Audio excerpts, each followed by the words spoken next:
Ini semua teman-teman hanya karena kasus kekufuran saja, malas beribadah, tidak mau jadi orang baik.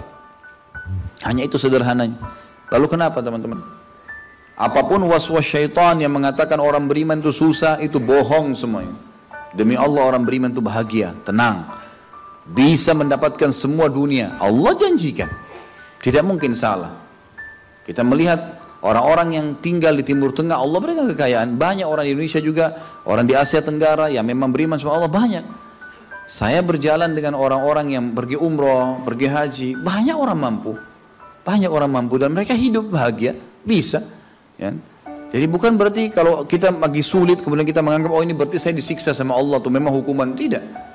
Antum harus berubah, kata Allah SWT, innallaha la yughayyiru ma biqaumin hatta yughayyiru ma bi anfusihim. Allah tidak akan mengubah nasib satu kaum sampai mereka mengubah nasibnya.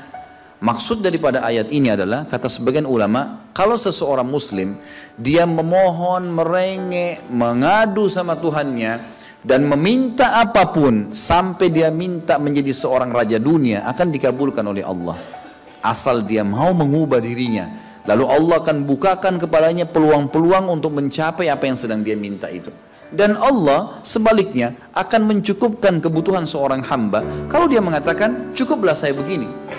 Misal ada orang bekerja, dia dikasih sama Allah gaji, dia dapat gaji 2 juta, dimudahkan dia diterima kerja seterusnya. Lalu dia mengatakan cukuplah seperti ini.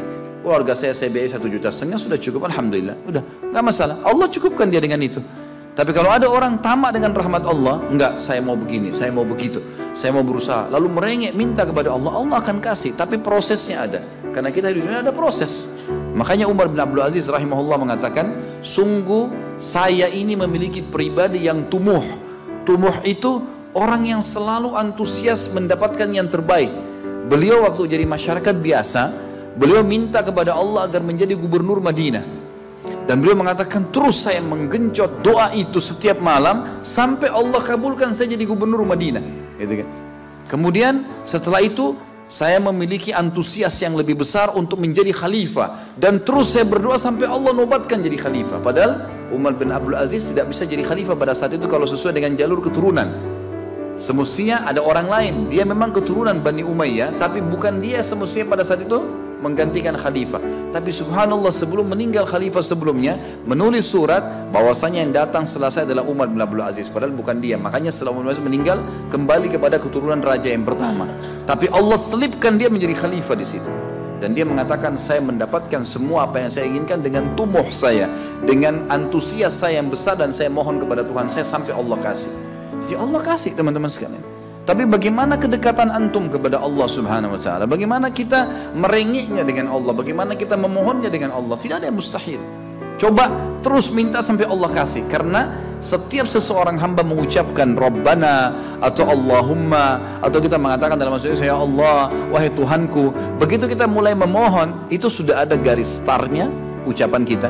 Ada garis finishnya. Tinggal antum sabar sampai garis finish enggak? Banyak orang berdoa baru pertengahan sudah berhenti dengan alasan Allah belum kasih. Allah mau lihat ini orang benar nggak, serius nggak.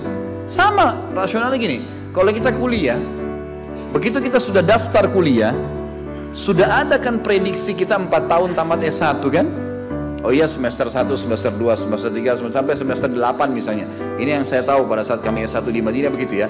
1 tahun 2 semester, 1, 2. Tahun kedua 2, 3 dan 4 sampai semester 8 selesai S1. Baik, kita begitu daftar pertama sudah tahu saya akan kuliah 4 tahun nih.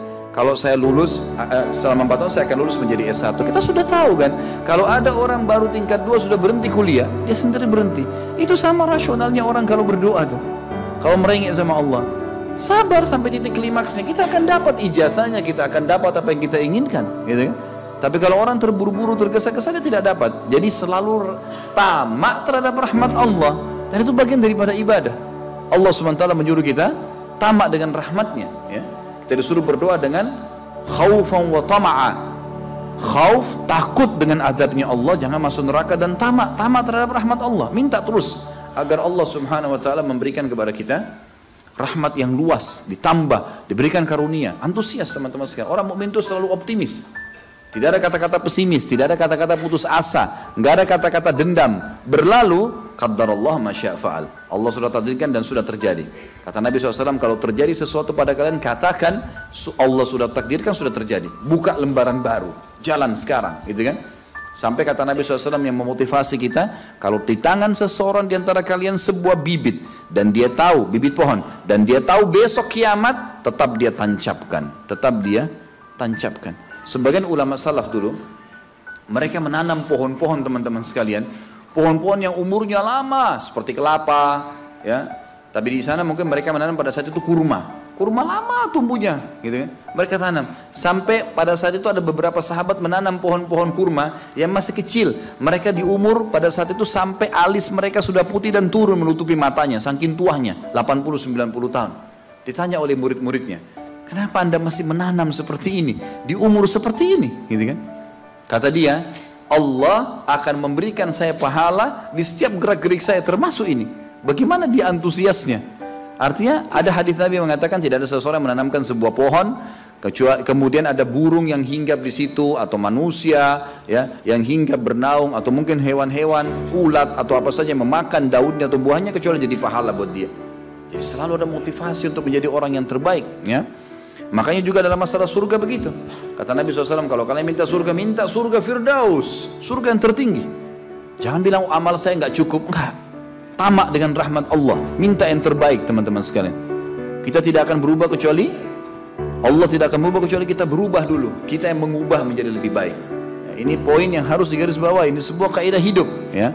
Sehingga kita harus selalu optimis, dan begitulah keadaan orang-orang beriman. Allahu a'lam.